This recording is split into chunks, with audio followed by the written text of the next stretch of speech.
Good morning everyone. ಇವತ್ತು early morning flight ಇರೋದ್ರಿಂದ 3 o'clock ಎದ್ದು ರೆಡಿ ಆಗ್ತಾಯಿದ್ದೀನಿ. ಎಸ್, ರೆಡಿ ಆಗಿದ್ದೀನಿ. ಸೊ ಏನು ಕ್ಯಾಬ್ ಬರುತ್ತೆ, ನಮಗೆ ಚೆಕ್-ಇನ್ 6:30 ಇರೋದ್ರಿಂದ ಬೇಗ ಎದ್ದು ರೆಡಿ ಆಗಬೇಕಾಯಿತು. 3 o'clock ಎದ್ದರಿಂದ ಕಣ್ಣೆಲ್ಲ ಫುಲ್ ರೆಡ್ ಆಗಿಬಿಟ್ಟಿದೆ. ಸೊ ನಾನು ಏರ್ಪೋರ್ಟಿಗೆ ಫುಲ್ ಸಿಂಪಲ್ ಮೇಕಪ್ ಮಾಡಿದ್ದೀನಿ, ಜಾಸ್ತಿ ಮಾಡಿಲ್ಲ. ಬಿಕಾಸ್ ನಾವು ಚೆಕ್ಔಟ್ ಆದ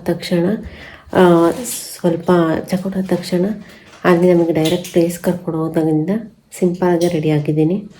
ಆಮೇಲೆ ಅಲ್ಲಿ ಏರ್ಪೋರ್ಟಲ್ಲಿ ಸ್ವಲ್ಪ ಡ್ರೆಸ್ ಚೇಂಜ್ ಮಾಡೋಕ್ಕೆ ಸರಿ ಹೋಗುತ್ತೆ ಅಂತ. ಸೊ ನೋಡೋಣ, ಕ್ಯಾಬಿಗೆ ವೆಯ್ಟ್ ಮಾಡ್ತಾಯಿದ್ದೀವಿ. ಕ್ಯಾಬ್ ಅಂದ ತಕ್ಷಣ ಹೊರಡ್ತೀವಿ. ಆನ್ ದಿ ವೇ ಹೋಗ್ತಾ ಯಾವ ಪ್ಲೇಸ್ ಎಲ್ಲಿಗೆ ಅಂತೆಲ್ಲ ನಾನು ನಿಮಗೆ ಇನ್ಫಾರ್ಮೇಷನ್ ಕೊಡ್ತೀನಿ.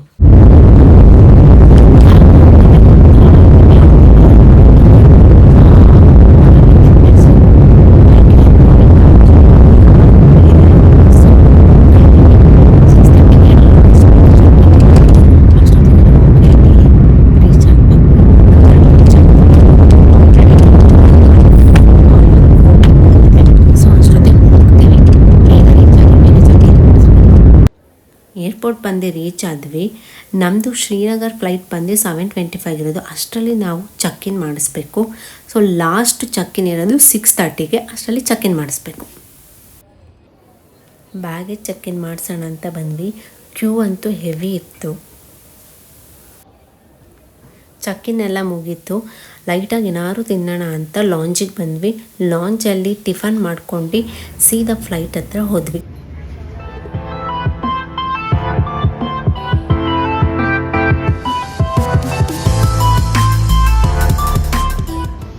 ಫ್ಲೈಟ್ ಅಂತೂ ರೆಡಿ ಆಗಿದೆ.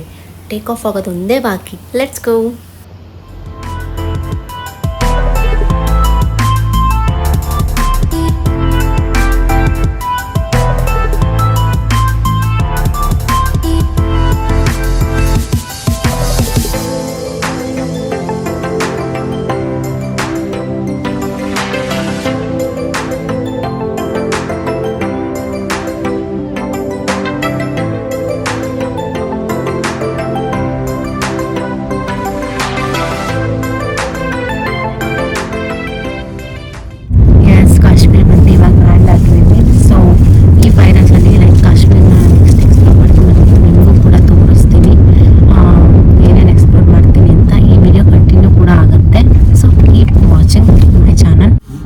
ಬ್ರೇಕ್ಫಾಸ್ಟ್ ಮಾಡೋಣ ಅಂತ ಬಂದಿದ್ವಿ. ಆ್ಯಕ್ಚುಲಿ 7:30ಗೆ ಫ್ಲೈಟ್ ಇದ್ದರಿಂದ ನಾವು ಅಲ್ಲೊಂದು ಸ್ವಲ್ಪ ಮಾತ್ರ ತಿಂದಿದ್ವಿ. ಸೊ ಅದಕ್ಕೆ ಬ್ರೇಕ್ಫಾಸ್ಟ್ ಒಳ್ಳೆ ಬ್ರಂಚ್ ಥರ ಬಂದಿದ್ದೀವಿ. ಒಂದು ಸ್ವಲ್ಪ ಏನಾದ್ರು ಲೈಟಾಗಿ ತಿನ್ನೋಣ. ಇವತ್ತಿನ ಇಟಿನರಿ ಪ್ರಕಾರ ನಮಗೆ ಡಲ್ ಲೇಕ್ ಇತ್ತು, ಅಲ್ಲಿ ಶಿಕಾರಿ ರೈಡ್ ಇತ್ತು. ಬಟ್ ಇವತ್ತು ಶ್ರೀನಗರಲ್ಲಿ ಸ್ನೋಫಾಲ್ ಜಾಸ್ತಿ ಆಗಿದ್ದರಿಂದ ಅದನ್ನು ಕ್ಯಾನ್ಸಲ್ ಮಾಡಿ ನಾವು ಪೋಸ್ಟ್ಪೋನ್ ಮಾಡಿದ್ವಿ ಲಾಸ್ಟ್ ಡೇಗೆ. ಅದಕ್ಕೋಸ್ಕರ ಅಲ್ಲೇ ಸುತ್ತಮುತ್ತ ಇರೋ ಗಾರ್ಡನ್ನ ನಾವು ವಿಸಿಟ್ ಮಾಡಿದ್ವಿ. ಅಲ್ಲಿರೋ ಎಲ್ಲ ಗಾರ್ಡನ್ಸು ಥರ ಡಿಫ್ರೆಂಟಾಗಿತ್ತು. ಆ ಸ್ನೋಫಾಲ್ ಬರ್ತಾ ಇರೋದ್ರಿಂದನೂ ಕೂಡ ನಮಗೆ ಆ ವೈಬ್ಸ್ನ ನಾವು ತುಂಬ ಎಂಜಾಯ್ ಕೂಡ ಮಾಡಿದ್ವಿ.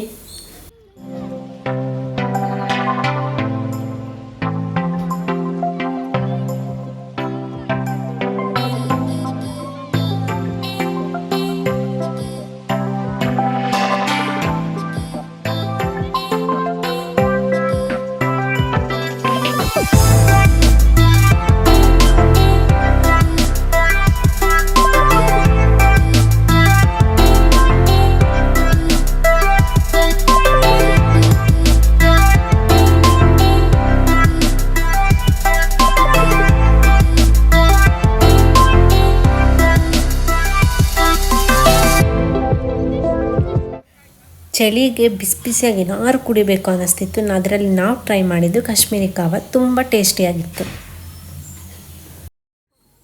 ಇವತ್ತಿನ ಇಟಿನರಿ ಪ್ರಕಾರ ನಮಗೆ ಬೋಟ್ ಹೌಸ್ ಸ್ಟೇ ಇತ್ತು. ಸೊ ಎಲ್ಲ ಗಾರ್ಡನ್ ಎಲ್ಲ ಮುಗಿಸ್ಕೊಂಡು ಎಲ್ಲ ವಿಸಿಟ್ ಆದಮೇಲೆ ನಾವು ಅರೌಂಡ್ ಈವ್ನಿಂಗ್ 5:30 ಹಂಗೆ ಬೋಟ್ ಹೌಸ್ ಹತ್ರ ಹೋದ್ವಿ.